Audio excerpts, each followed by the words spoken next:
공부도 따라가기 힘들어. 그래, 맞아. 한번 따라지면 그거 못 따라가. 너 있잖아. 너는 머리로 살 놈이 아니라 내가 보기엔 몸으로 살 놈이다, 너. 너 우리 생태마을에 와갖고 농사나 져라. 그러면 이제 자기 친구 얘기, 부모한테 섭섭한 얘기 다 해요. 그럼, 얼마나 힘들었겠니. 그거 다니기, 너 수업 시간에 조는 이유가 있지. 이해를 해야지 알아서 볼 거 아니야. 이해도 안 되는데 눈 뜨고 쳐다보고 있는 거 쉽지 않지. 심이 그거 어떻게 알았냐. 다 내가 옛날에 해봐서 알아. 한 1시간 동안 얘 공감, 동감 해주고 고개만 끄덕여주면요. 얘네들이 거의 끝날 때 뭐라 그러는지 알아요? 신부님 막 그래도 아무리 생각해봐도 중학교는 졸업해야 될 것 같아요. 아니야. 중학교 졸업할 필요 없어. 나중에 네가 철 들으면 졸업해도 돼. 자퇴 그냥 하는 걸로 하자. 아니에요, 신부님. 중학교 졸업하는 게 나을 것 같아. 그래? 그러면 가서 한번 다녀봐. 다니다 힘들면은 꼭 나한테 얘기하면 내가 꼭 엄마한테 얘기해 줄게. 그래서 중학교, 고등학교, 대학 졸업한 애들 많아요.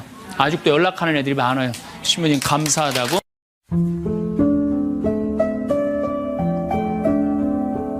제가 지구온난화, 오존층 파괴에 이어서 오늘은 환경 호르몬이라는 주제로 여러분들하고 이야기를 하고 싶습니다. 사실은 지구온난화도 우리 교회하고 연관이 굉장히 많고 오존층 파괴도 우리 이 교회하고 연관이 많지만 정말로 교회하고 연관이 많은 건 이게 바로 환경 호르몬이에요. 환경 호르몬. 환경 호르몬은 내분비계 교란 물질이라고 이야기를 합니다. 이걸 일본에서 환경 호르몬이라는 명칭을 넣었는데 정확한 명칭은 내분비계 교란 물질이에요. 그럼 내분비계가 뭐냐? 내분비계가 여자가 있고 남자가 있어요. 여자는 뭐가 흐르죠? 몸에 에스트로겐, 여성 호르몬이 흐르죠? 남자는 뭐가 흘러요? 테스토스테론이 흐릅니다. 그런데 이제 여자가 이제 이 사춘기가 되면은 이제 이 에스트로겐이 굉장히 많이 분비가 돼. 사춘기가 되면은. 그러니까 이 사춘기 때 이 여학생들을 보면은 동글동글해요. 얼굴도 동글하고 손도 동글하고 가슴도 동글하고 엉덩이도 동글동글해지고 진짜 이쁠 때예요. 이게 바로 누구 덕분이냐? 에스트로겐 덕분이에요. 그런데 요 사춘기 때 남자애들은 보면 뭐든지 각이 지기 시작합니다. 근육이 뿔뚝뿔뚝 생겨요. 조그만 팔굽혀펴기에도 팔뚝에 근육이 생기고 이거는 뭐 때문에 그러냐면 테스토스테론 때문이에요. 남성 호르몬 때문에 그래요. 그러니까 이 근육질이고 뿔뚝뿔뚝한 애가 둥글고 부들부들한 애 보면 마음이 뛸 것 같아, 안 뛸 것 같아? 가슴이. 당연히 뛰죠. 안 뛰면 이게 비정상이에요. 만약에 여러분들 자녀가 지금 15, 16 있는데 나는 엄마, 난 여자를 봐도 가슴이 안 뛰어. 얘는 문제가 굉장히 많은 애예요. 생리적으로 문제가 있는 애예요. 또 여자애도 이 근육질이 있는 아이를 보고 가슴이 안 뛴다. 얘도 문제가 있는 아이예요. 내가 이렇게 중학교 이렇게 강의를 가면은 중학교 환경 강의를 많이 가거든요. 강의를 가서 물어봐요. 여자애들 보고 가슴 뛰는 애들 그럼 손 들어오라 그러면은 손 한 10명밖에 안 들어. 한 반에서 한 40명 정도 되는 애들이. 나머지는 창피해서 안 드는 거지. 그러면은 내가 물어봐요. 그러면은 가슴 안 뛰는 놈들은 남자 보면 가슴 뛰느냐? 그러면은 막 지적을 해요. 제가 제 보면 가슴 뛴다고. 이게 뭐예요? 게이야, 게이. 여러분들 게이가 달래 게이가 되는 게 아니에요. 1970년도에 합성 여성 에스트로겐제가 나와요. 1970년대. 이게 이름이 뭐냐면 DES라는 거예요. DES. 이때 이게 하느님이 내린 선물이라고 그랬어요. 근데 이 합성 에스트로겐을 막 임신 때 굉장히 많이 먹었어. 엄마들이. 근데 얘네들 중에 태어난 애들이 문제가 엄청나게 많은 거예요. 특별히 충격적인 보고가 나오는데 이 엄마가 임신할 때 이 합성 에스트로겐제를 먹은 엄마 자궁 안에 남자 아이였다면 얘가 태어나갖고 그 중에 지금 얘네들이 이제 35, 40 된 애들이죠. 그 중에 4분의 1이 게이가 됩니다. 그러니까 얘는 껍데기는 남자인데 안에는 뭐가 흐르는 거예요? 여성 호르몬이 흐르는 거. 과다로. 여성 호르몬이 흐르는 거예요. 그러니까 여러분들 우리가 막 게이를 막 윤리적으로 몰아세울 문제가 아니고 이거는 정말 신체적인 문제로 우리가 바라볼 줄도 알아야 돼요. 그러니까 얘는 이게 둥글둥글한 걸 보고 가슴이 뛰어야 되는데 몸 안에 에스트로겐이 흐르는데 같은 에스트로겐이 흐르는 여자가 눈에 들어오겠어요? 반대의 테스토스테론이 흐르는 애가 가슴이 뛰는 거지. 그래갖고 막 사랑을 해. 막 사랑을 해갖고 너무너무 사랑해. 그래서 같이 살고 싶어갖고 결혼하고 싶어갖고 나한테 데리고 왔어. 신부님, 저는 이 사람 없으면 좀 못 삽니다. 저 이 사람이랑 결혼하게 좀 혼배 좀 해주십시오. 그렇게 왔을 때 신부가 해줘야 돼, 말아야 돼? 해줘야 된다. 한번 손 들어보세요. 해주지 말아야 된다. 이 예수님이 제일 싫어하는 사람이 누구냐면 손 안 드는 사람들이야. 이 마르코복음 3장에 보면은 1절부터 6절에 이런 얘기가 나와요. 안식일에 손이 오그라든 사람을 펴줘야 되느냐, 펴주지 말아야 되느냐, 이렇게 예수님 물어봐요. 손 들으려고 그래. 근데 아무도 손을 안 들어요. 그러니까 녹이 띈 얼굴로 그들을 째려보시고 난 다음에 안식일에 손을 펴줘요. 이거 굉장히 중요한 거예요. 안식일에 하지 말아야 되는 건데 예수님 분명히 손 들으려고 그러거든. 펴줘야 되느냐, 펴주지 말아야 되느냐. 이 남자애가 몸 안에 에스트로겐이 흐르는 남자애가 몸 안에 테스토스테론이 흐르는 남자애를 너무너무 사랑해서 결혼하고 싶다. 나한테 결혼 주례를 해달라고 나한테 데리고 왔다. 해줘야 되느냐? 해주지 말아야 되느냐? 자, 다시 한번 손 들어보겠습니다. 결혼시켜줘야 된다. 한번 손 들어보세요. 시켜주지 말아야 된다. 네, 좋습니다. 이제 이 문제는 교회 안에 들어오게 돼 있어요. 이 문제는 이게 교회가 바깥에서 밀어낼 문제가 아니에요. 이제는 여러분들, 미국은 매사세체주가 법으로 이 남자와 남자의 결혼을 정식적으로 인정을 해줍니다. 그래서 모든 권리를 부여해요. 근데 얼마 전에 캘리포니아에서 역시 법으로 보장을 해줍니다. 교회는 어떻게 할 거야? 단죄할 거야? 단죄하지 말아야 될 거야? 단죄하지 말아야 돼요? 단죄해야 돼요? 이게 이제 교회가 겪는 갈등이에요. 환경의 문제가 이제 결국은 이렇게 부닥치는 거예요. 그동안 환경운동을 막 할 때 교회는 뭐라 그랬어요? 그건 운동가들이 하는 거다. 운동가들이 하는 거다. 그렇게 한켠으로 밀어냈는데 이제는 운동가들이 하는 문제가 아니야. 교회의 실질적인 문제로 다가옵니다. 실질적인. 여러분들, 2006년에 3살짜리 여자아이가 중국 길림성에서 생리를 합니다. 3살짜리 아이가 중국이 발칵 뒤집혀졌어요. 3살짜리가 어떻게 생리를 하느냐? 발칵 뒤집혀져갖고 이 추적을 해봤어요. 요즘 중국 쓰촨성 그 지진 때문에 우리가 중국을 새롭게 많이 보죠. 중국은 어떻게 애 하나에 엄마, 아버지, 외할머니, 외할아버지, 친할머니, 친할아버지, 애 하나에 몇 명이 매달려 있어? 6명이 매달려 있는 거예요. 그러니까 얘한테 너무너무 잘해주는 거야. 그러니까 그냥 좋은 거, 맛있는 거, 뭐 이런 거, 치킨, 고기, 1살, 2살, 3살 때 막 먹인 거야. 근데 여러분들, 모든 고기에는 육질을 부드럽게 하기 위해서 합성 에스트로겐제가 들어가요. 그러니까 그런 고기를 계속 먹으니까 몸 안에 어떻게 돼? 에스트로겐제가 과다 축적이 된 거예요. 그러니까 3살 때 생리를 하는 거예요. 여러분들, 내가 이 목욕탕에 가보면 남자애들이요, 문제 있는 애들 굉장히 많습니다. 초등학교 5학년, 6학년 된 아이들인데 분명히 남자야. 근데 몸매는 여자애들 많아요. 유방이 나오는 아이들 굉장히 많아요. 남성의 10%가 유방이 나온다고 그러잖아요. 뭐 때문에?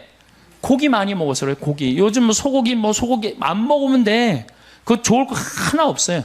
고기 많이 먹고, 또 성기 외소증이 있는 아이들도 굉장히 많아요. 성기 외소증. 이게 다 뭐 때문에 그래요? 환경 호르몬 때문에, 내분비계 교란 물질 때문에 그래요. 이 내분비계 교란 물질이 이 멀리 있는 게 아닙니다.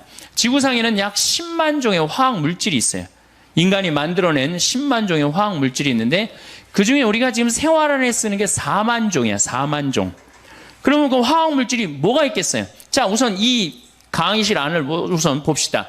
여기 이 지붕 천정에 있는 이 텍스, 이거 화학 물질이에요? 화학 물질 아니에요? 화학 물질이죠. 여러분들 샴푸할 때 파마할 때 쓰는 약, 화학 물질이에요? 화학 물질 아니에요? 화학 물질이에요. 그 미용실에서 근무하는 분들이 불임률이 다른 사람들보다 2배가 높습니다. 화학 물질 속에서 살기 때문에 그래요. 여러분들 책상 지금 여기 이게 MDF라는 건데 이거 뒤집어 씌우고 이거 이 코팅하고 이거 화학물질이 화학물질 아니에요? 화학물질이죠. 이 바닥에 있는 타일 이거 화학물질이 화학물질 아니에요? 화학물질이에요. 여러분들이 입고 있는 합성수지 화학물질이 화학물질 아니에요? 화학물질이에요. 그러니까 인간한테 둘러싸여 있는 거 화학물질 아닌 게 없어요. 특히 이 문에 저 페인트야말로 독성 화학물질입니다. 그래서 여러분들 뭐 새집 증후군 같은 거 나 그거 걸린 분들 봤는데 굉장히 심각해요.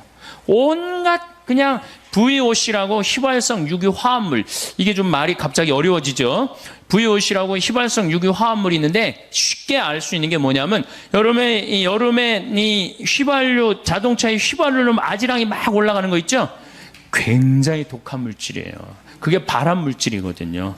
근데 난 뭐 아르바이트 한다고 애들이 막 인라인 스케이트 타고 그 막 젊은 애들이 막 왔다 갔다 하는 거 굉장히 좀 걱정돼요. 그 화학물질 덩어리 속에 애가 돌아다니는 거예요.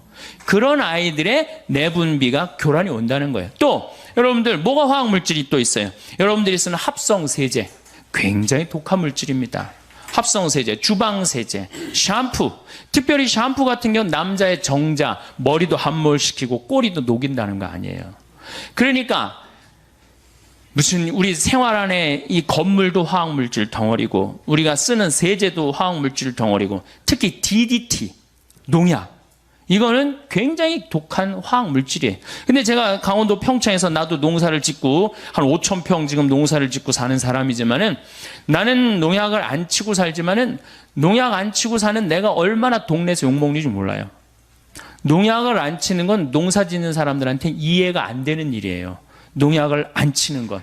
그래갖고 우리 밭이 농약을 안 치니까 우리 밭에 풀이 잔뜩 나갖고 씨가 날라가갖고 자기네 밭 풀 많이 생긴다고 욕을 내가 그 동네 총회 가면 맨날 욕 먹어요. 70, 80된 할아버지. 신부님 그 농사 그렇게 짓는 거 아닙니다.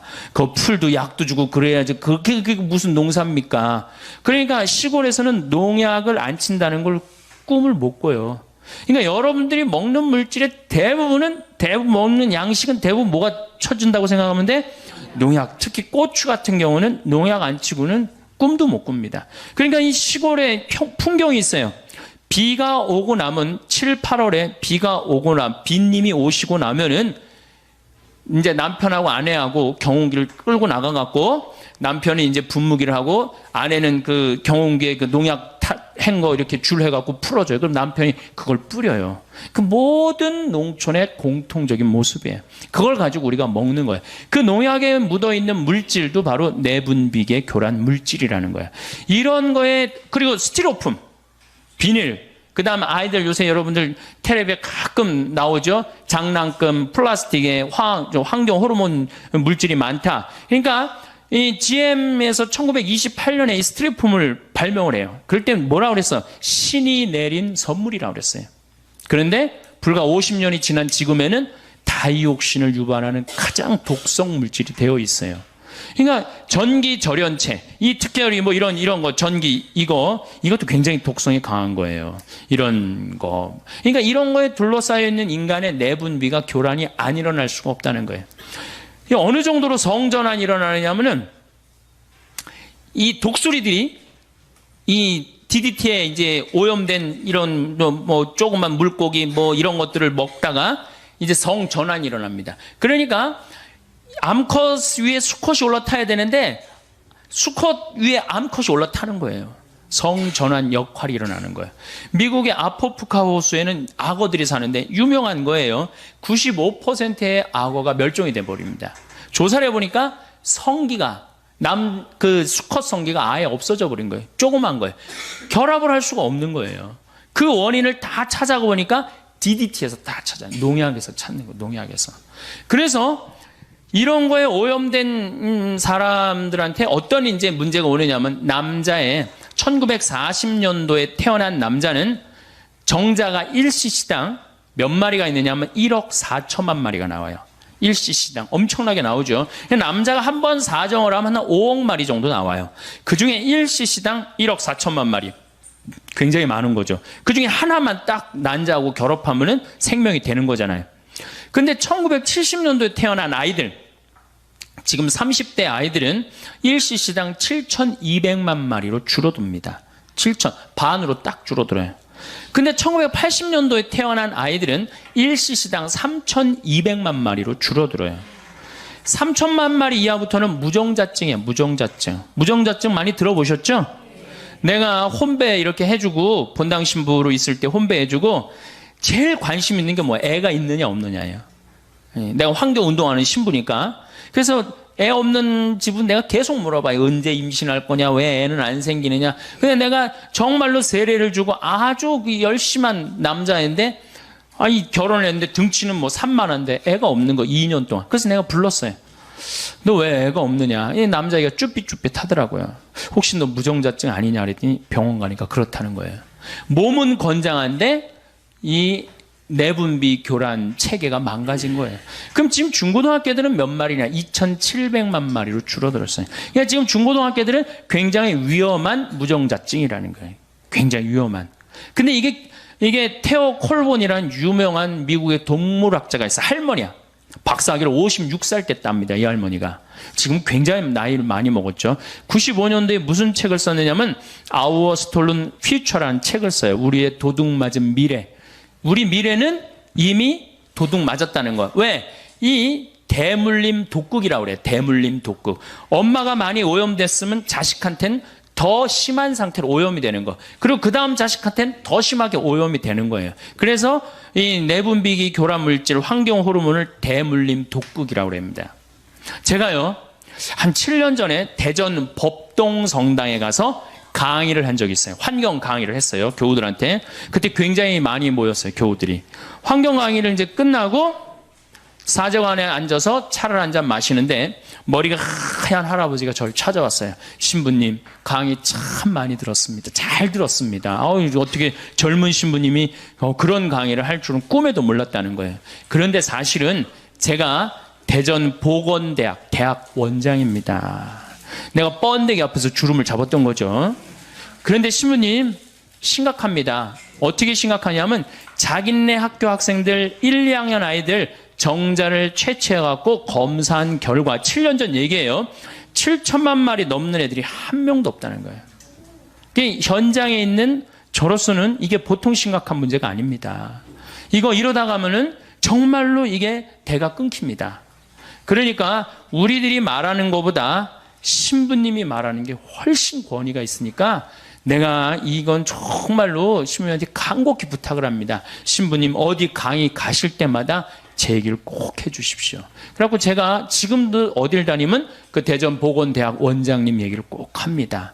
여러분들 자녀들은 이미 망가져 있는 거예요. 그러니까 여러분들이 고해성사 볼 때 난 자식을 미웠습니다. 공부 못해갖고 미웠습니다. 이건 죄도 아니에요. 난 합성세제로 내 속옷을 빨아갖고 지금 대를 끊고 있습니다. 그게 내가 이렇게 그 본당 신부할 때 가정방문, 특히 냉담자만 방문한 적이 있어요. 쉬는 교우들만. 근데 젊은 교우들의 냉담의 원인 대부분은 불임 때문이에요. 난 깜짝 놀랐어요. 왜 불임 때문이야? 아니 하느님이 생명을 점지해 준다고 그래갖고 성당 나가서 열심히 빌었는데 생겨요 안 생겨요? 안 생겨요. 그러니까 자꾸 실망하니까 성당에 안 나가는 거예요. 자신감도 없고. 그러니까 불임 부부 이렇게 남편들을 보면 왠지 자신감이 없어 보이는 거예요. 그러니까 이게 이제 불임의 문제가 어떤 개인의 문제가 아니라 우리 사회의 문제가 돼버린 거예요. 사회의 문제가 돼버리고 교회의 문제가 돼버린 거예요. 여러분들 지금 불임률을 약 200만 명으로 보고 있어요. 200만 명으로. 심하게는 20%까지 보고 있어요. MBC인가 어디에서 한번 그걸 하는데 20%. 스스로 정관 수술을 했든 안 했든 모든 불임자를 20%로 보고 있어요. 그러니까 이게 불임률이 그러니까 이제 그 책이 95년도에 나왔는데 30년 후에는 50%가 불임률이 될 거라는 거예요. 그러니까 2025년에는 50%가 불임률이 되고 50년 후에는 다 불임률이 될지도 모른다는 그런 무서운 주장을 하더라고요. 그러니까 지금 우리는 이 지구가 온난화라든가 오존층 파괴, 해수면 상승 이런 문제보다도 더 실질적인 문제는 뭐야? 환경 호르몬이에요. 그래서 환경 호르몬이 지구 3대 환경 문제입니다. 여러분들 그 수없이 사이클론 이런 얘기 굉장히 많이 듣죠? 근데 모든 학자들이 가장 심각한 3대 환경 문제는 지구온난화, 오존층 파괴, 환경 호르몬이야. 우리 환경 호르몬은 이게 우리 교회하고 직접 연관이 있는 겁니다. 이제 이렇게 자꾸 불임자가 생기니까 이제 어떤 문제가 생기느냐 하면은 난자를 매매합니다. 우리나라 여대생들이 난자를 팔아요, 일본에.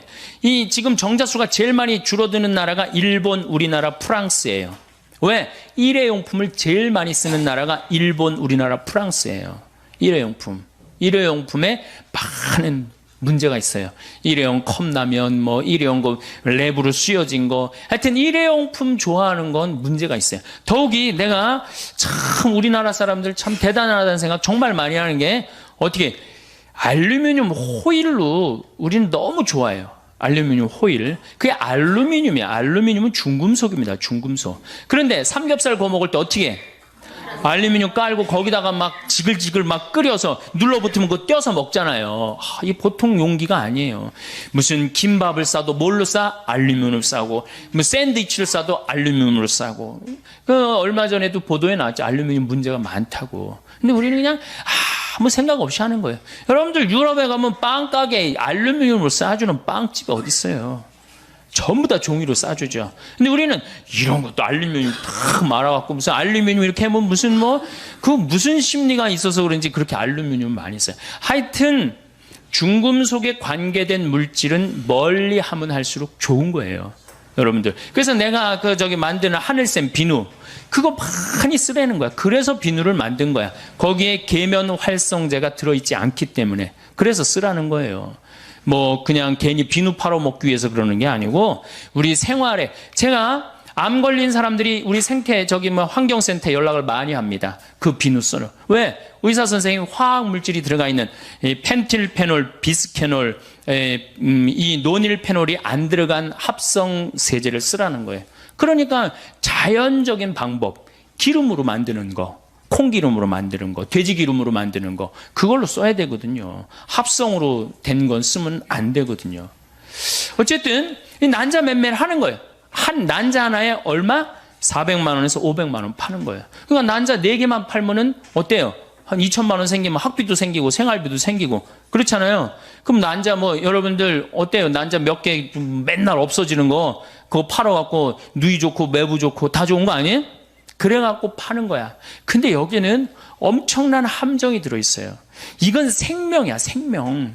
생명이기 때문에 자기 필요에 의해서 팔았다. 좋아. 근데 결혼을 했는데 내가 애를 놓고 보니까 이게 기가 막힌 거야.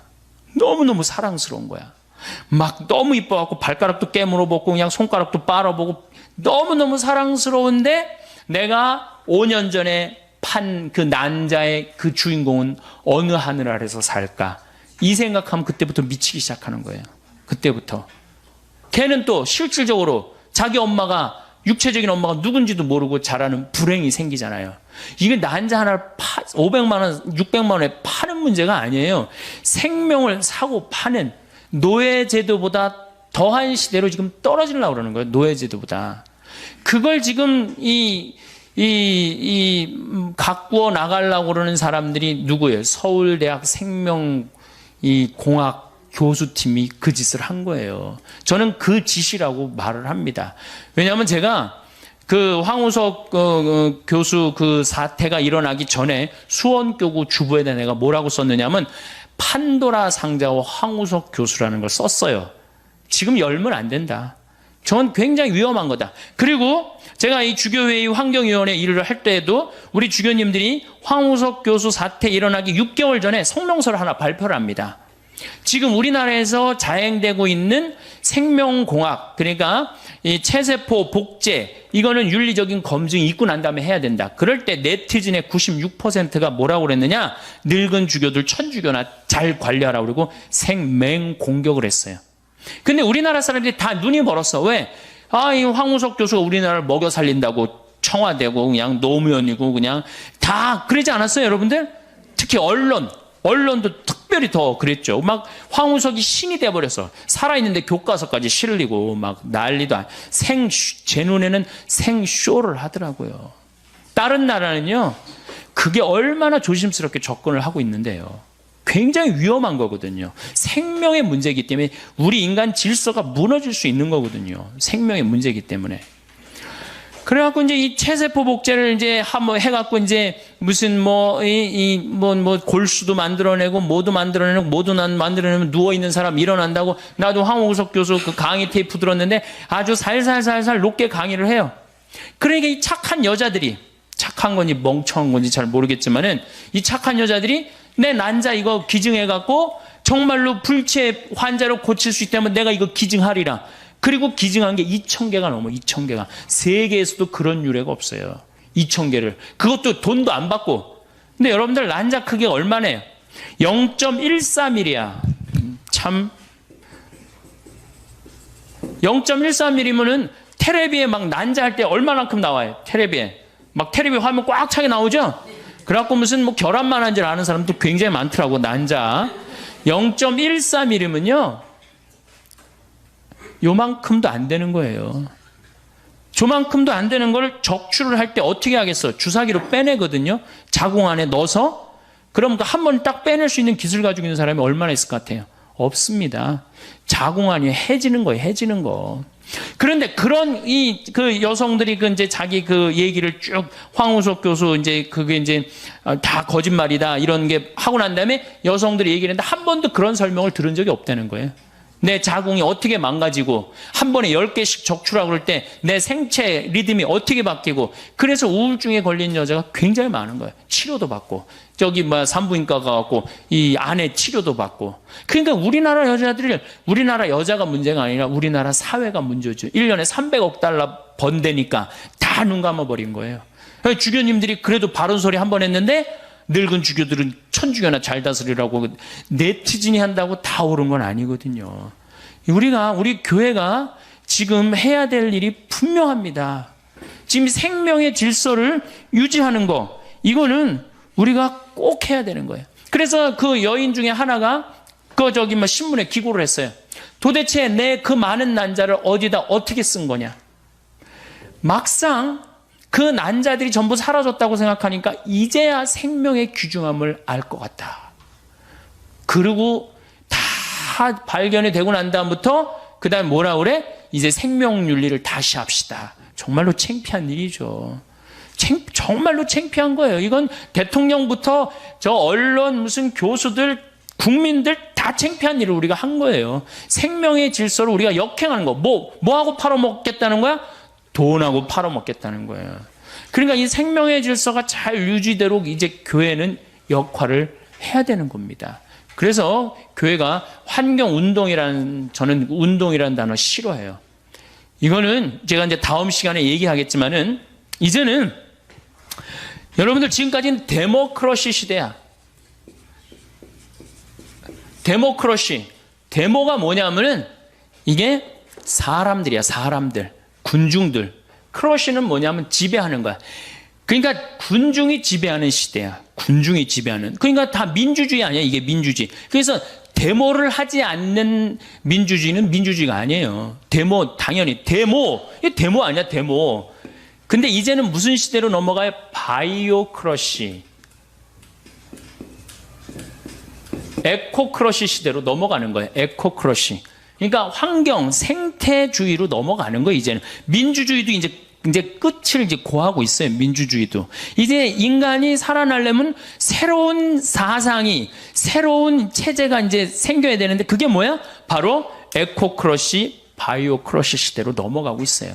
근데 교회가 아직도 거기에 대한 준비가 되어 있지 않다. 그러면은 이 교회는 이제 심각한 문제를 이제 직면하게 될 겁니다. 자, 이제 앞으로는 우리 이 세계가 어떻게 돼갈 거냐? 앞으로 인간이 세 종류가 나옵니다. 오리지널 인간, 우리같이 오리지널 인간. 이렇게 엄마 아빠가 이렇게 정상적으로 만나갖고 정상적으로 이렇게 한 오리지널 인간. 그 다음에 DNA 조작 인간. 그 다음에 사이버 인간이 나와요.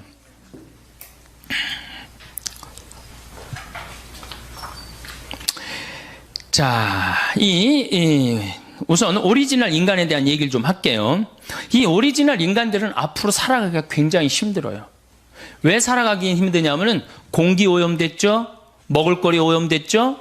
그럼 점점 경쟁력 떨어지는 거예요. 거기다가 내분비 교란이 일어나갖고 정자수 줄어들죠? 여자는 자궁 호르몬 지수라는 게 있어요. 그게 지수가 자꾸 높으면은 착상이 안 되는 거예요. 자궁이 망가져갖고. 그러니까 호르몬 지수 나빠지면. 그러니까 지금 우리 같은 오리지널 인간은 이제 앞으로 이 지구에서 살아가기가 굉장히 힘들어요. 그 다음에 이제 어떤 인간이 나타나냐? DNA 조작 인간이 나타나요. 자, 얼마 전에 영국에서 기가 막힌 법안을 하나 통과시킵니다. 어떤 법안을? 이종교배를 통과를 시켜요. 사람하고 소하고 섞는 거를 통과를 시키죠. 그렇죠? 그래갖고 지금은 이제 뭐 문제가 많으니까 사람하고 사람 사이에 생명을 죽인다 살린다 그러니까 여러분들 복제양 돌리가 뭐예요? 엄마 젖살 밑에서 세포를 떼내갖고 탄생한 게 복제양 돌리예요. 물론 죽었죠. 이제 6년인가 살다 죽었어요. 복제양 돌리가.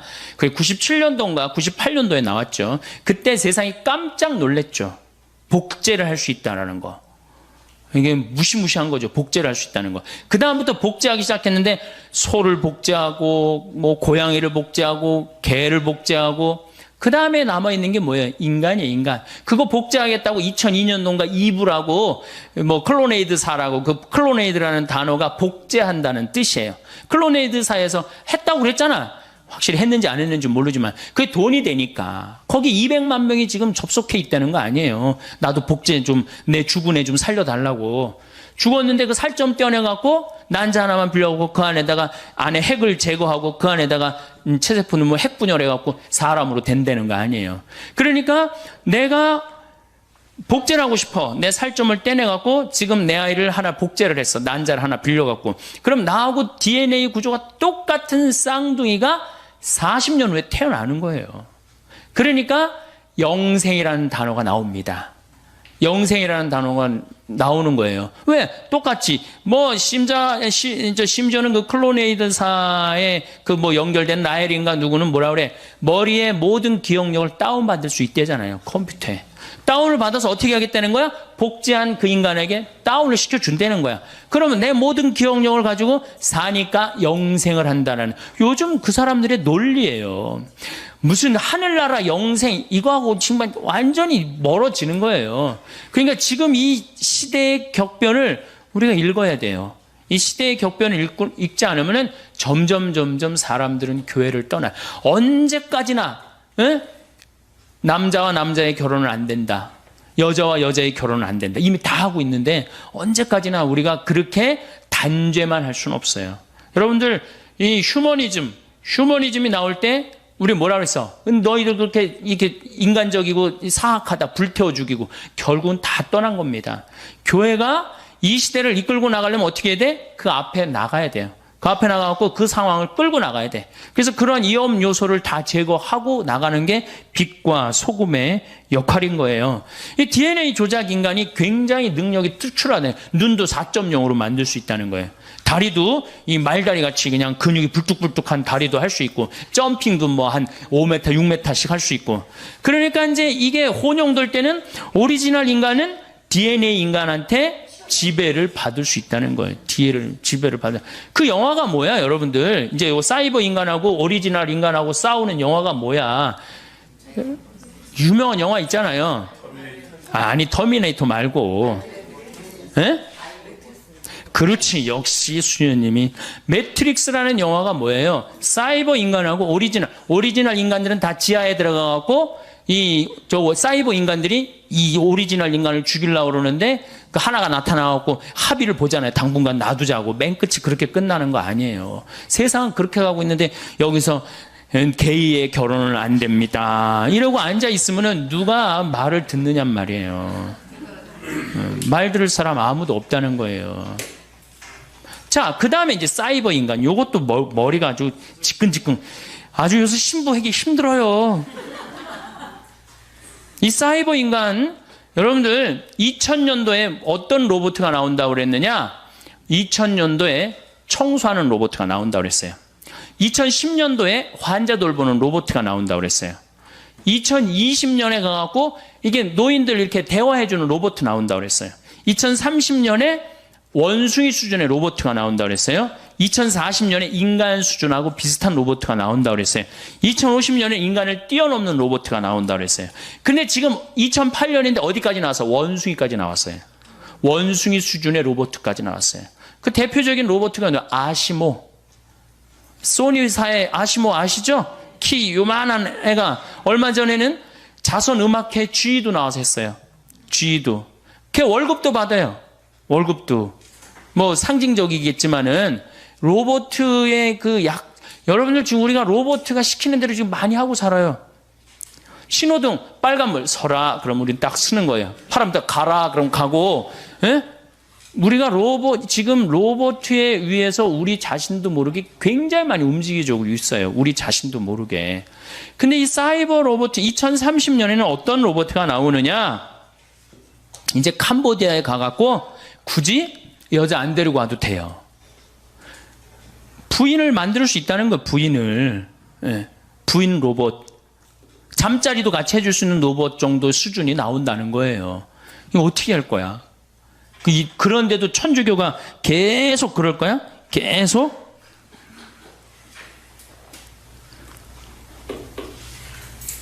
그래서 이제 이 환경 호르몬 문제에 있어서 우리 교우들이 꼭 알아야 되는 거는 우리 가톨릭 교회가 저는 많은 경우 환경 운동을 오해하는 경우가 있어요. 오해하는 경우 데모하는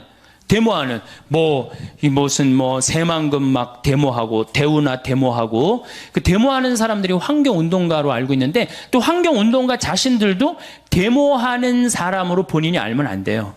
이제는 그래서 난 환경주의 시대야. 이제 이건 운동의 차원을 넘어섰어요. 이제 환경주의로 넘어가고 있어요. 환경주의로 넘어가면서 이제 우리의 관심은 이제 바뀌어야 돼. 교회의 관심도 바뀌어야 되고 우리의 삶의 관점도 바꿔야 돼요. 여러분들 사회복음화 이제 학교 지금 다니시는 거죠? 사회복음화라는 게 뭡니까? 사회복음화라는 게 사회 전체가 주님, 예수님이 정해놓은 생명의 질서에 따라 살면서 그 자연의 순리에 순응하면서 살아갈 수 있도록 우리가 그 사회를 변화시키는 게 사회복음화예요. 그래서 이제 지역적인 문제로 우리가 환경운동을 해서는 안 된다. 그래서 특별히 여성들, 이게 이제 여성들이 이제 큰 문제죠. 왜 여성들이 문제예요? 생명을 다루는 주인공이 누구예요? 바로 여성입니다. 여성들이 자기 자신의 역할을, 그래서 이제는 에코 페미니즘 시대라고 그러잖아요. 그래서 이제 이렇게 연결이 됩니다. 에코 페미니즘은 뭐냐? 이제는 여성주의로 넘어왔어요. 여성주의로 넘어오고 거기 앞에 무슨 단어가 하나 붙여져? 에코자가 붙어져. 에코, 생태 여성주의. 이제 여자가 에코 크러쉬 시대의 주인공이 되어야 된다는 거야. 생태주의 시대. 그래서 95년 세계 북경 여성 대회에서 주님의 기도를 어떻게 외웠어요? 하늘에 계신 우리 아버지의 이름이 거룩히 빛나시며, 그렇게 안 합니다. 하늘에 계신 우리 어머니의 이름이 거룩히 빛나시며 어머니의 나라가 오시며 어머니의 뜻이 하늘에서와 같이 땅에서도 이루어지소서. 왜?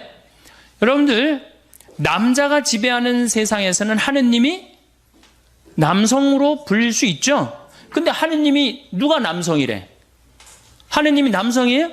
하느님이 성이 있어요, 없어요? 하느님이 무슨 성이 없어요? 우리 인간 편에서 하느님을 아버지라고 부르는 거지 실질적으로는 하느님은 성이 없으신 분이에요. 근데 남자들이 세상을 지배했으니까 하느님을 남자 입장에서 생각하고 표현해서 뭐라 그래? 하늘에 계신 우리 아버지라고 그랬다니까. 그런데 실질적으로 하느님은 아버지의 성보다는 어머니의 성이 훨씬 가깝다는 거예요. 생명을 창조해내고 만물을 길러내고. 이거 다 남자가 애 놓는데 해는 일 뭐 있어요? 씨 뿌리는 일밖에 더 해요? 그리고 모든 그건 다 누가 해요? 여성이 다 합니다. 그만큼 여성은 생명에 있어서 풍요롭다는 거예요. 그러니까 하늘에 계신 우리 어머니, 이제 여성이 이제 세상을 지배해야 된다는 거예요. 그래야지 이제 제대로 돌아간다는 거예요. 그래야지 제대로 돌아가야 된다는 거예요. 자, 보십시오. 이제 자, 여성이 세상을 지배해야 되는데, 그래서 이제 여성이 굉장히 앞으로 나가는데, 천주교는 여성이 앞으로 나갑니까? 안 나갑니까? 나가고 싶어도 나갈 길이 없잖아. 모든 결정권을 누가 갖고 있어요? 주교님들이 갖고 있잖아요. 주교님들. 주교님이 남자예요, 여자예요? 뭐 감정 있어요? 남자라는 말에 이렇게 굉장히 감정이 실려요. 또 신부들이 전부 남자예요, 여자예요? 남자죠. 이게 우리 교회 이제 이 핸디캡이에요. 제가 서울시에 양성평등 교육을 나갑니다. 양성평등. 왜냐하면 여러분들 이 개발도상국에서 선진국으로 올라갈 때 여성의 사회 참여율이 10%가 증가를 합니다. 근데 우리나라는 지금 1.7%밖에 여성이 사회에 안 나갑니다. 1.7%. 우리나라 여자 사회 관심이 없어요. 뒤집어지든 엎어지든.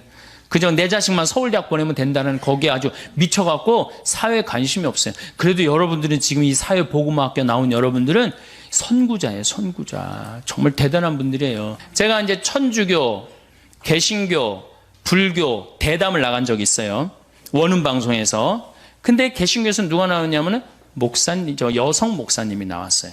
그 다음에 불교에서는 그 쓰레기 봉투 제로 운동하는 스님이 나왔고, 그 다음에 그 원음에서는 그 여성 원무님이 나오고, 그 다음에 이제 천주교에서는 제가 나가서 대담을 하는데 밀려요. 왜? 내가 무슨 나도 농산물이라든가 이걸 잘 알지만은 여성 두 분한테 말이 안 되더라고요. 지금 가장 많은 주제가 뭐야? 먹을거리 아니에요. 근데 우리 지금 천주교에서 전부 다 남자들이 거기에 남자 신부님들, 우리 주교님들이 그 쇠고기에 대해서 여성들만큼 그렇게 막 뭐라 그럴까요? 아주 뼈저리게 막 그런 위기의식을 느낄까요? 우리는 그런다고 소고기 안 먹으면 개고기 먹으면 되지 뭐. 우리는 그 정도로 넘어간단 말이에요. 그 정도로. 그러니까 이 접근 방법이 굉장히 많이 틀린 거예요. 그래서 여성들이 한국 천주교에서, 한국 천주교뿐만 아니라 세계 교회에서 여성들이 깨어나지 않으면 천주교는 계속 추락하게 돼 있어요. 계속. 벌써 명예 자리를 하나 넘겨줬죠? 이슬람교가 우리보다 인구가 많아졌어요. 믿는 종교가. 이슬람도 독특한 종교지만은 어쨌든 가톨릭이 자꾸 떨어져요. 가톨릭이 자꾸 떨어져요. 떨어지는 이유가 한쪽 날개로 날아가기 때문이에요. 남자 날개로만 날아가기 때문이에요. 남자 날개로. 그래서 이제 양쪽 날개로 날아가는 시대가 온 거예요. 시대는 그렇게 변하고 있어요. 시대는 환경의 시대로 넘어가고 있어요. 환경의 시대. 그래서 이제는 교황님이 뭐라고 그러셨어요? 이제는 모든 이 지구에 사는 한 사람 한 사람이 환경을 걱정하고 환경을 개선하기 위해서 노력해야 된다. 교황님도 이제 간파를 하신 거예요. 올해 이 신년 천주의 성모 마친 마리아 평화의 날 교황님 담화 한번 보세요. 가족, 환경, 지구 공동체, 이거에 대한 문제를 언급을 하세요. 지금 성당 질 때가 아니야, 지금. 성당 짓고 성당에 몇 억씩 집어넣을 때가 아니에요.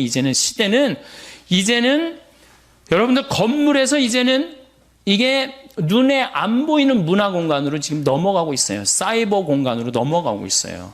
그러니까 이런 공간에 우리 천주교가 이제는 바뀌어야 되는데 거기에 가장 자극적인 게 뭐냐? 바로 환경 호르몬 문제라는 거예요. 내분비계 교란 물질. 이 내분비계 교란 물질에서 이 사이버 인간이 이제 다 단종이 됐어. 오리지널 인간이 단종이 됐어. 오리지널 인간이 단종이 됐다 한들 하느님이 안 계십니까? 여러분들 45억 년 전에 지구가 탄생했을 때 하느님 계셨어요? 안 계셨어요? 계셨죠? 그때 우리 인간이 있었어요? 없었어요? 우리는 아무것도 아니에요. 공룡이 막 활개칠 때 우리 인간이 있었어요? 없었어요? 우리 지금 없어진다 하더라도 DNA 조작 인간이 인간의 뒤를 잇는다. 어떨 것 같아요? 우리 인간은 억울할 수 있지만은 이걸 진화라고 표현합니다. 인간의 의지에서 DNA 조작 인간이 진화하는 거예요. 그리고 사이버 인간이 딱 나타났어. 사이버 인간이 나타나갖고 내가 이제 한 70이 됐는데 신부님 저 세례 좀 주십시오. 너는 로봇이기 때문에 세례 안 돼. 라고 얘기할 수 있을까요? 못합니다. 난 로봇이기 때문에 너는 세례 못 줘. 그럼 사이버 인간들끼리 모여갖고, 야, 우리 세례 안 주는 데들아, 우리끼리 모여서 신부 하나 만들자. 그래갖고 그 로봇 중에 하나 서품 주문은 그걸로 끝나는 거 아니야. 끝나는 거 아니에요? 내가 너무 앞서 나가나, 지금? 오늘? 너무 앞서 나가요? 근데 이미 그런 상태로 접어들고 있어요. 교회는 지금 아직도 뜨리덴틴 공의에 1520년도에 한 뜨리덴틴 공의에 머물러 있으면 안 됩니다. 그리고 역사적으로 교회가 제가 다음 시간에 얘기하겠지만은 교회가 항상 끌고 나갔지 끌려다니면서부터는 교회를 떠났어요. 끌려다니면서부터는 우리가 끌고 나가야 돼. 그러니까 환경 문제. 저는 이제 요것만 하고 이제 오늘 이제 요 시간은 잠깐 제가 마칠 건데 여러분들 1980년대 제일 믿고 싶은 종교 천주교였어요. 근데 지금은 3등으로 떨어졌어요. 제일 믿고 싶은 종교 어디로 바뀌었어요? 불교로 바뀌었어요. 왜? 80년대부터 불교는 내가 그때부터 불교에 굉장히 관심이 많았는데 그때부터 환경 문제를 불교 조계종 거기에 아예 담당하는 스님이 계셨어요. 그럼 아주 정책적으로 그 조계종 거기 안에서 이 책도 정책적으로 출간을 다 했어요. 그러니까 제대로 잡은 거지. 시대의 흐름을 제대로 잡으니까 사람들이 어디로 나가요? 불교로 가는 거예요. 천주교는 다 지금 건물 짓다가 망할 거예요. 천주교 성당 짓다 망할 거예요. 지금 대형 건물로 가면 망하게 돼 있어요. 대형 건물로. 근데 이제 우리 천주교가 이제 대형 건물로 가다가 요즘 줄어드니까 누가 대형 건물로 가? 개신교가 대형 건물로 가고 있어. 내 눈에는 보여요. 이제 우리 천주교가 좀 쪼그라졌는데 이제 개신교가 완전히 망가지게 생겼구나. 그런 생각이 들어요. 사실은 예수님이 46년 동안 지은 성전을 3일 만에 짓겠다고 그래. 허물라고 그러고. 그게 무슨 살아있는 건물이에요. 몇십억 되는 건물이에요. 살아있는 사람이에요. 사람이 성전이거든. 그러니까 우리 여기 사회복음화 학교 학생들은 이제 내가 바로 성전이다. 세상에 나가갖고 우리가 세상의 빛과 소금이 돼야 되겠다. 그런 생각을 하시고 다음 시간은 그럼 교회가 왜 환경운동을 해야 되느냐? 그 얘기를 하도록 하겠습니다. 감사합니다. 오늘은 여러분들하고 환경 이야기를 좀 하겠습니다. 사실 지금 우리가 살고 있는 이 지구가 나이가 45억 살이에요. 45억 살인데 굉장히 긴 나이를 갖고 있죠. 그런데 이 45억 살을 먹으면서 지구 안에는 많은 생명체들이 살다가 사라지고 살다가 사라지고 그래서 5번의 대멸종을 맞이해요. 그러니까 우리 인간들이 착각하고 있는 게 있어요. 우리 인간은 영원히 지구에서 살 것 같고 앞으로도 계속 살 것 같지만은 지구 역사를 보면은 공룡 같은 경우가 1억 9천만 년을 지구에서 살다가 사라집니다. 아주 사라져요. 우리 인간도 사라질 수 있을 것 같아요? 없을 것 같아요? 사라질 수 있어요. 특히 45억 살에 인간이 왔다 간 거는 하루 24시간으로 본다면 인간이 지금 한 300만 년 산다고 보면 2초 사는 거 2초. 겨우 2초 사는데 그냥 막 굉장히 오래 사는 것처럼 막 우리가 그냥 지구에서 최고인 것처럼 그렇게 착각하고 있죠. 지금으로부터 6,500만 년 전에 공룡이 사라집니다. 한순간에 사라져요. 한순간에. 이 해성이 충돌을 해갖고 한순간에 사라져요. 근데 지금 이 순간 6번째 대멸종이 시작되고 있다고 그래요. 6번째 대멸종은 누가 시작한 거냐? 우리 인간이 시작한 거예요. 인간이. 여러분들 우리 암이 만약에 간암이 걸렸다. 그러면 그 간암 때문에 어떻게 되죠? 인간 전체가 다 죽잖아요. 눈도 멀쩡하고 코도 멀쩡하고 귀도 멀쩡한데 간암 때문에 다른 거 어떻게 돼요? 다 죽어요. 마찬가지로 이 인간이라는 이 존재가 지구상에 딱 나타나갖고 이게 암적인 존재가 돼버렸어. 그래갖고 인간이 자꾸 여기저기를 파괴하기 시작했고 이제는 그 끝을 보이고 있어요. 여러분들 미얀마 그 사이클론 보셨죠? 거의 10만 명 정도가 죽었다고 그래. 10만 명. 한 번에. 제가 그 여러 번 강의를 통해서 앞으로는 뭐 100명, 200명 죽는 게 문제가 아니다. 한 번 치면은 수백만 명이 죽을 슈퍼 태풍이 온다. 근데 이번에 사이클론은 대형 태풍이라고 그래요. 그러니까 슈퍼 태풍보다 한 등급 낮은 태풍이에요. 그러니까 아직도 우린 센 태풍을 못 봤어요. 그럼 여러분들 그제 중국에서 지진 보셨죠? 정말로 얼마나 우리 인간이 지금 아슬아슬하게 살고 있는 거예요. 아슬아슬하게. 산업혁명 이전에는 이산화탄소가 250ppm이었어요. 250ppm이라는 건 뭐냐면은 이 100만 개의 알갱이 중에 지금 이게 공기가 이렇게 있잖아요. 공기가 100만 알갱이 중에 이산화탄소가 250개 있는 거예요. 산업혁명 이전에. 그런데 산업혁명이 일어나고 난 다음부터 200년 동안 이산화탄소가 얼마까지 올라가냐면 380ppm까지 올라갔어요. 2006년을 기준으로 380ppm이 올라갔어요. 그런데 지난 60만 년 동안 이 지구가 빙하기도 오고 간빙기도 오고 따뜻해지기도 하고 춥기도 했는데 한 번도 300ppm을 넘은 적이 없어요. 한 번도. 그런데 지금 380ppm이 넘었다는 얘기는 뭐예요? 지금 멸망 한가운데 있다는 거예요. 근데 우리 인간이 왜 몰라요? 우리 인간이 굉장히 오래 사는 것 같지만은 어때요? 우리 사는 건 60년, 70년밖에 안 돼. 45억 년 중에 한순간에 멸망했다 그러면 100년, 200년 동안 진행되는 순간이 한순간이거든. 우리가 지금 그 한가운데 있는 거예요. 그런데 이제 이 380ppm이 됐단 말이야. 그런데 400ppm이 되면은 더 이상 잊고 그 다음에 가사 두르고 꽃갈 쓰고 그 우리 어머니 아버지 영혼을 위로해 준단 말이야. 스님이 절에서. 그 돌아가신 어머니 아버지를 위해서 저렇게 우리 스님이 정성을 들이는데 감동 받겠어 안 받겠어요? 여러분들 본당 신부가 49제 때 돌아가신 영혼을 위해서 성당에서 막 춤을 추고 영혼을 위로하는 춤을 추면 여러분들 감동 받을 것 같아 안 받을 것 같아? 저는 가끔 불자들은 시주를 500만 원, 1000만 원 하는데 천주교교들은 미사예물 2만 원, 3만 원밖에 안 해. 이유가 있어요. 그만큼 정성을 들이니까 500만 원, 1000만 원 하는 거예요. 우리는 아무것도 되는 것도 없이 돈 1000만 원 내라면 누가 그 1000만 원을 내? 내가 여러분들 앞에서 어머니 아버지 돌아가신 49제 때 춤추면서 기도하고 노래하면 여러분들 얼마 낼 것 같아? 10만 원으로 해결 안 될걸? 그렇죠? 적어도 500만 원, 1000만 원으로 해결해야 될 거예요. 그러니까 그만큼 정말로 춤이라는 건 아름다운 도구라는 거예요. 그리고 바라, 벚꽃춤, 또 춤을 출 때 장구도 쓰죠. 북도 쓰죠. 검은고도 쓰죠. 악기도 사용한단 말이에요.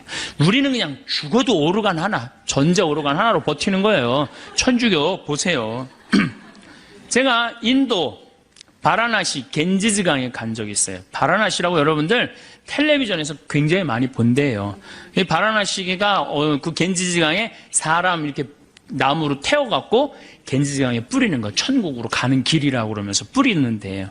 근데 그 바라나시에 제가 갔을 때 마침 힌두교에서 이 가장 큰 축제를 했었어요. 여러분들 힌두교가 종교가 우리가 잘 몰라서 그렇지 인구가 7억이에요. 힌두교가 엄청난 이 인원이 그 믿는 신이에요. 신도 인도 인구만큼 많대요. 한 3억 정도 된대요. 신이. 하여튼 굉장히 풍요로워요. 종교적으로. 근데 제가 가던 날 대축제를 하는데 인도 힌두교 신학교에 그 신학생들이지 1년 동안 술, 담배, 여자 가까이 하지 않고 그 축제만을 위해서 준비한 거예요. 그런데 그 겐지강 강변에서 춤을 추는데요. 정말로 멋있어요. 그 수많은 사람들이 이 승들이 춤을 추니까 초를 해갖고 겐지강에 뛰어 소원을 비는 거죠. 한 3시간 정도 거의 그 축제를 하는데요. 시간 가는 줄 몰라요. 내가 너무 아름다워갖고 사진기 셔터를 그때 비님이 보슬보슬 왔거든요. 너무 터뜨려갖고 그게 나갔어요. 그 정도로 제가 혼이 빠졌어요. 저게 종교 행위구나. 저게 찬양하는 거구나. 저게 신께 드리는 경배구나. 천주교 가만히 생각해보니까 해는 게 아무것도 없어. 미사 내내 앉았다 일어났다. 심지어는 내가 미사에 왜 앉아있는 줄 모르는 사람들은 팔짱 끼고 다리 꼬고 있는 사람들도 있어요. 지금 어느 어전에 와서 지금 이 시간이 뭐 하는 시간인 줄도 모르는 거예요. 하느님께 경배 드리고 위해서 내가 미사 참례를 나왔다라는 사실도 모르는 거예요. 참 너무너무 마음이 아파요. 근데 그건 교우들 탓이 아니야. 우리들 탓이야. 우리 신부들이 정말 아름다운 경배를 할 생각을 해야 되는데 우리들도 이제 뭐 저 같은 신부들이 그렇다는 거지 다른 신부님들은 좀 훌륭한 신부님들도 많죠. 하다못해 무당도 굿할 때 어떻게 해요? 춤을 춥니다. 또 저걸 쳤더니 무당의 한자를 보면은 하늘과 땅을 사람이 춤을 춰서 이어주는 게 무자예요. 한자에 무자예요. 그러니까 하다못해 무당도 춤을 춰서 누구를 기쁘게 해드려? 신을 기쁘게 해둔단 말이야. 여러분들 아프리카의 원시 부족들 그 무당이 거기서 제일 하는 게 뭐예요? 춤추는 거예요. 춤추는 거. 혼자 절대 안 춥니다. 아프리카 부족들은 온 회중이 다 같이 춤을 춰요. 그러니까 춤이라는 게 종교 행위에서 절대적이란 말이야. 그런데 이 춤을 안 추는 종교가 있어요. 굉장히 점잖은 종교. 천주교가 춤을 안 춰요. 그래서 우리가 무당이 춤추는 걸 뭐라고 그러냐면 신바람의 춤, 신명의 춤이라는 거예요. 신의 명의 춤이라는 거예요. 얼마나 정말로 저는 춤이란 건 굉장히 중요하다고 생각을 해요. 무당이 춤을 추면서 마을 공동체 연대의식도 사람이 이렇게 춤을 추면요 연대의식이 생기거든요. 예, 그 끈끈한 그런 정도 느끼고 같이 똑같은 율동을 가지고 같이 춤을 추면 제가 신학교 때 또 그 청년들을 데리고 대동 축제 같은 거 할 때 같이 춤을 추면요 정말 하나가 되는 걸 느껴요. 거기 있는 교우들이 다 같이 우리 신학생들이든 그 본당 청년들이든 하나가 되는 걸 느껴요. 여러분들도 그런 거 못 느껴요? 강강 수월하고 그럴 때 하나가 되는 거 느끼죠? 그만큼 춤은 사람을 하나로 묶어준단 말이야. 근데 우리는 그거를 하느님께 드러눕히지 않는 거죠.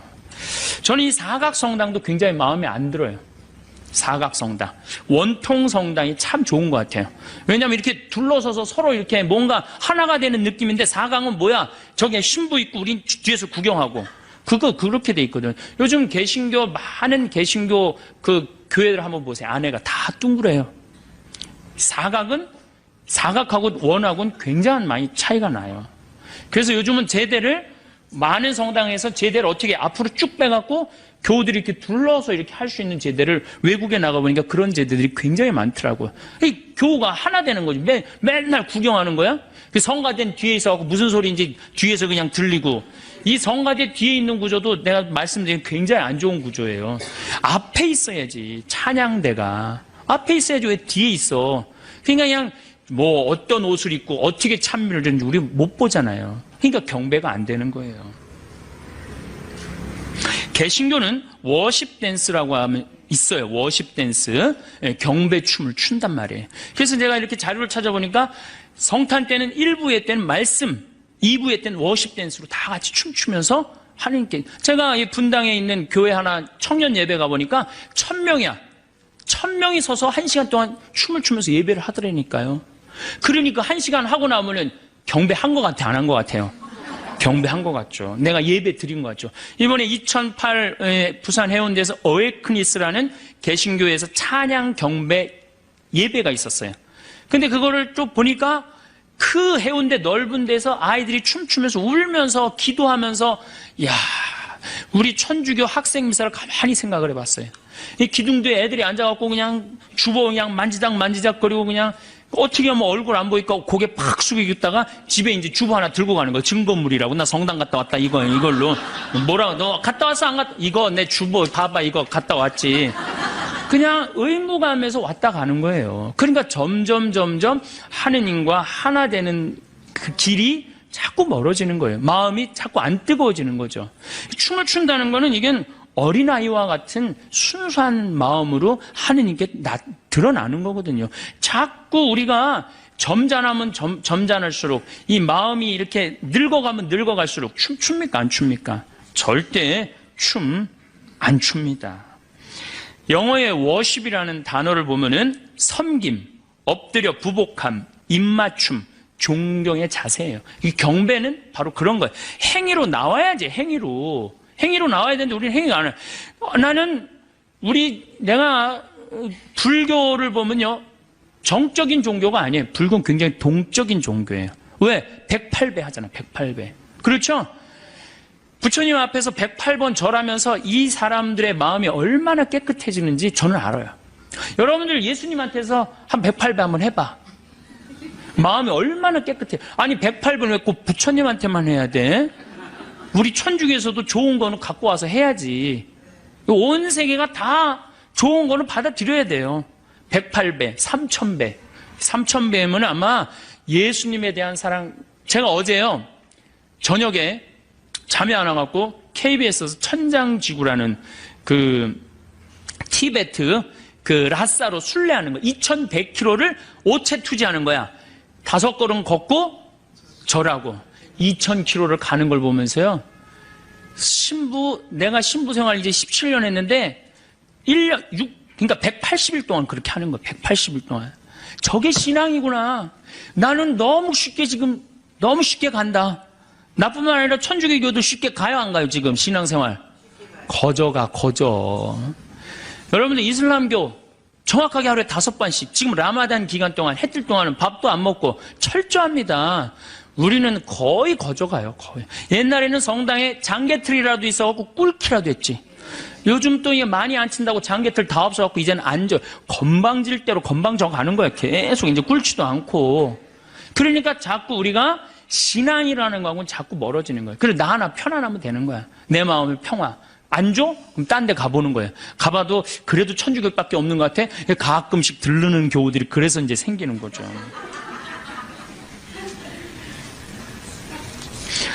다시 말씀드려서 신앙의 기본 틀이 무너진 거예요. 우리가 지금 신앙의 기본 틀이 무너진 거예요. 그래서 하느님께 정말로 이제는 춤을 춰야 된다. 내가 정말 하느님을 사랑하고 하느님께 정말로 감사하고 정말 하느님께 경배드리고 싶으면 춤을 춰야 된다. 신부님, 내가 만약에 춤추면 좀 미쳤다고 드디어 성당 저렇게 열심히 여기저기 영성 성숙 교육 갔다 오더니 완전 미쳐갖고 이제 이게 춤까지 춘다고 이거 완전히 미쳤다고. 여러분들 밤 10시에 혼자 성당에 가서 추세요. 문 걸어 잠고 어떻게? 문 걸어 잠고 하느님 오늘은 내가 가장 예쁜 옷을 입고 내가 하느님께 춤을 춰드릴게요. 근데 성가하면서 춤추세요. 이렇게 한 바퀴 돌아도 보고, 손도 한번 올려보고, 이렇게 양손 한번 올려보고, 그렇게 한번 하느님께 한번 이쁘게 좀 해보세요. 내 마음이 뜨거워지고 하느님께 경배드리는 기분이 든다니까요. 구약 성서를 보면 하느님 앞에서 춤추는 거 기본이에요. 모세가 그 지긋지긋한 에집트에서 탈출을 합니다. 홍해바다를 건너자마자 어떻게? 미리암이 손복을 들자 여자들이 모두 그 뒤를 따라 손복을 들고 뭐를 췄다? 춤을 추었다. 춤이라는 게 구약 성서에도 굉장히 많이 나옵니다. 다윗은 하느님의 계약의 궤를 예루살렘 성으로 옮길 때 너무 기쁜 나머지 껑충껑충 춤을 춥니다. 사무엘 하건에 재미난 얘기가 나와요. 다윗은 아마포 에폿을 입고 온 힘을 다하여 주님 앞에서 춤을 추었다. 우린 정말 하느님께 받은 은혜가 감격스러울 때 껑충껑충 춤을 춰야 됩니다.